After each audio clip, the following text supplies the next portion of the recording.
This time on Rad Rat Video, we talk about contests and their impact on skateboarding itself, and also big name brands like Darkstar and World Industries being sold in Walmart. What's up with that? Let's get into it.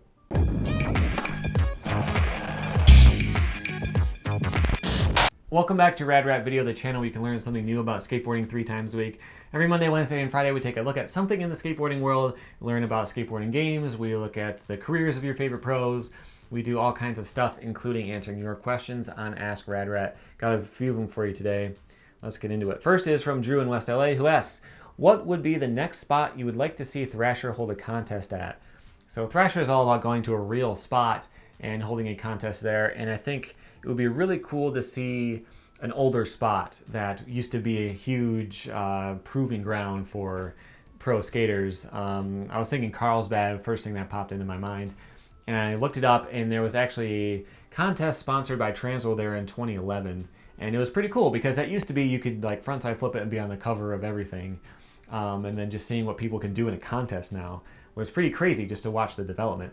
Of course, Carlsbad was actually destroyed in 2012, so that one's not going to work. What else? Another thing that came to mind was Hubba, which I think has also been destroyed. But it's just cool to see how the skill level has changed over time. Like the first trick ever done on it was a nose grind, and then you go all the way up 20 years later, and Tori Pudwell does a nollie heel flip nose grind on it. Just to see that level keep going is so cool. But I was trying to think of a spot that is old and yet still either exists, but is also still something people skate, it still has some value in modern skateboarding. And the first thing I could think of was Hollywood High, which is not an exciting answer, but I think it would be pretty good. But the one that I came up with, I don't see Thrasher doing this because it's not like raw street, but would be the chin ramp. They rebuilt this ramp for a promo recently, and I think it would be really cool to see something like that. I would love to see more vert contests in general, but I think that would be pretty cool. I don't see it happening, but hey, that's what I would do. Next question is from Ruben Solar, who asks, what impacts have contests of various kinds had on the evolution of skateboarding? You have talked about Mullen's dominance in the freestyle circuit when he did those, but what about the other ones like Tampa Am, X Games, SLS, or contemporary freestyle competitions, or other street and vert contests like Battle at the Barracks or Mano a Mano? Are formats and trick selections in contests mostly informed by trend set and video parts, cutting edge skaters, or does it go both ways? P.S. Did you ever compete yourself? P.S. First, no, I have not competed myself. I grew up in Michigan. I knew like 2 other skaters in real life. Never even seen or been to a real contest. But let's get into your question. So back in the day, in the early to mid 80s, contests were so important because it was one of the only ways to actually watch skateboarding, either in person or in the videos that would be released of those events. Because there were sequences in Thrasher and stuff, it'd be like 1 frame a second. You could barely tell what was going on. They'd have to describe it in the caption and stuff. So to actually be able to get better at skateboarding and watch other people do it, see their techniques and stuff, seeing contests was extremely important. And the stuff that those people were doing, it was all new. So a lot of skaters around there were emulating what they were doing. And watching skateboarding is very important because it helps you learn other tricks. You see what people are doing, you can kind of examine what their feet are doing and watch them do it. And I've also read about something recently called mirror neurons. This is an idea where, let's say you can play piano and you watch someone else play, the neurons in your brain will fire up as if you're doing it. So if you were to learn how to kickflip and then you watch people do kickflips all day, you're gonna get better at them without actually physically doing it. So watching skateboarding and being involved in skateboarding in that way is very important. And back then, contests were one of the only ways to do it.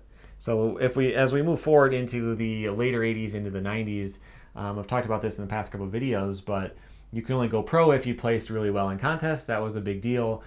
But the coverage was also really important. You would see it in the 411 video magazines. You'd see it in the regular print magazines as well. That made a really big difference in skateboarding, made a big impact. As well as being on TV, like the X Games and stuff like that. That was one of the easiest ways to watch skateboarding still. Even in the 90s, you might have had a VCR finally, but you might not have had anywhere to buy skate videos. Seeing skateboarding on TV, that had a gigantic impact still. But as we get a little bit further, we get into today, I think that that's mostly over. As soon as YouTube and other video sharing sites came out, there was less of a need to seek out that kind of stuff to learn about skateboarding. You still watch it to be entertained and to see what's going on, but I don't think that that really has a huge effect, except for one big difference. The thing that comes to mind was the Battle at the Barracks. When they started to do the Games of Skate, it might have even been the S Game of Skate before that. I don't remember for sure. But there's a couple things that started to pop up in Michigan, where I'm from, that were never done before, but were now popular. First, when you started the game, you would Rochambeau. I'm from Michigan, you would say rock, paper, scissors. No one would ever say Rochambeau. Suddenly, everyone's talking about you have to Rochambeau to see who goes first. That was really weird. The second thing was I was playing a kid at a skate park one time. He was at scat. I do a trick. He bails it. I win. No, he tries to do it again. And then he lands it, and he thinks he's still in the game. And I'm like, what are you talking about? Well, at the barracks, you get 2 attempts on your letter E. I'd seen that before, but I'd never seen anyone actually do that before in real life. So it does have some kind of effect. The other big thing is which tricks are considered legitimate. I do think there is something to be said for that, especially with the barracks. In the games of skate, you can't put your foot down, so no complies, bonuses, that kind of stuff. Kind of helps make that seem a little less legit, a little bit more on the outside, finger flips and all that, kind of a weird thing that doesn't really count. But not that much, because you still see people doing no compliance all over the place on Instagram. So that is definitely something to be said. But another thing I remember was Austin Seaholm.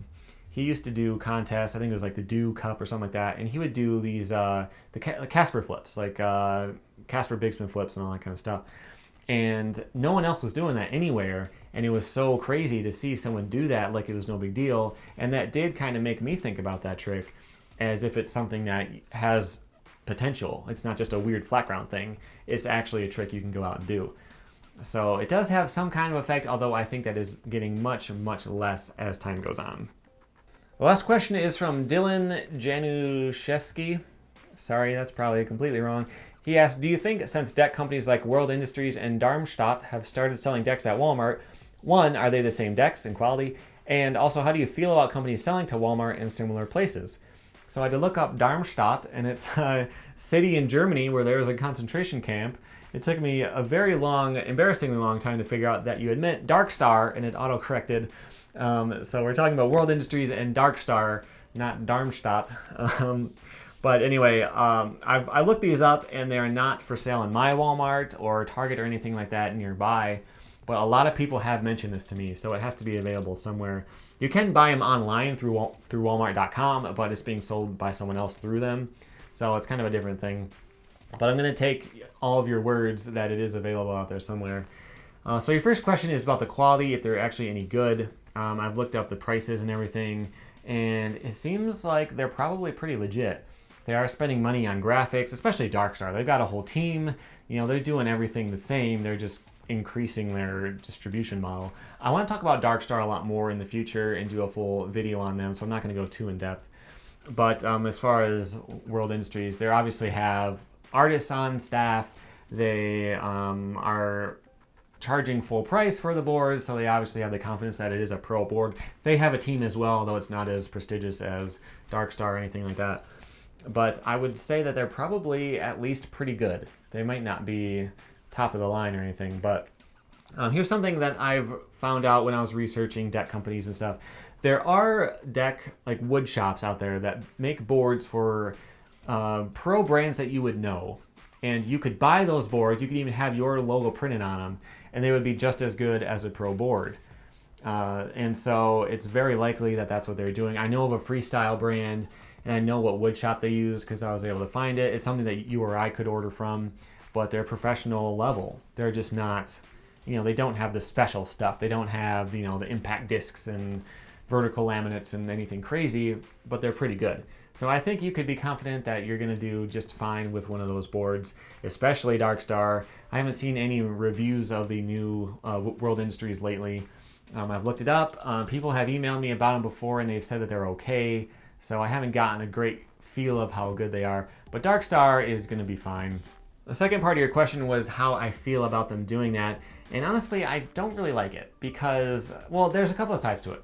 First, if you're a kid who just got interested in skateboarding, you don't know much about it, you happen to be at Walmart and you see a Darkstar complete and you buy that. Well, you're getting something much better than you would have. My first board was from Kmart and it was a piece of garbage, no concave, you know, plastic trucks, all that kind of stuff. My cousin had a Walmart board. I did a trick on it and the wheel just broke in half, like chalk, it just blew away. Just absolutely terrible board. So it'd be better for the kid up front to buy a board like that. But the thing is, the skate shops and everything aren't going to do as well. I would rather that kid buy a crappy board, figure out that he likes skateboarding but hates that board, then go to a shop. And that way he can actually get guidance from someone who knows what they're talking about, can help sell him the right size, guide him toward the right skate shoes instead of just shoes that look like skate shoes that you might get at Walmart. You can get skate tools and videos and everything else you might need at a skate shop, plus start to get involved in skateboarding, meet other skaters, all that kind of stuff. And you can't really do that if you're just going back to Walmart to buy a new Darkstar every couple months. So on that hand, I would really prefer that they not, but it's hard to fault them for doing it too, because every other skate company is vying for space on the skate shop walls to have their decks up there. So if you are the only brand in a different type of store, that would be really good for you. So it's kind of hard to call them out on it or anything, but I think it would be much better if they didn't do it. But that's it for now. If you have any more questions, there are 3 ways to submit it. Links to all these below. You can send me a DM on Twitter or Instagram, or you can submit the Ask RadRat form on my website, radratvideo.com. So check all of those out. But in the meantime, here's some more videos you can check out, and also tap my logo on screen right here to subscribe, and that way you can keep learning new things about skateboarding 3 times a week. Thanks for watching.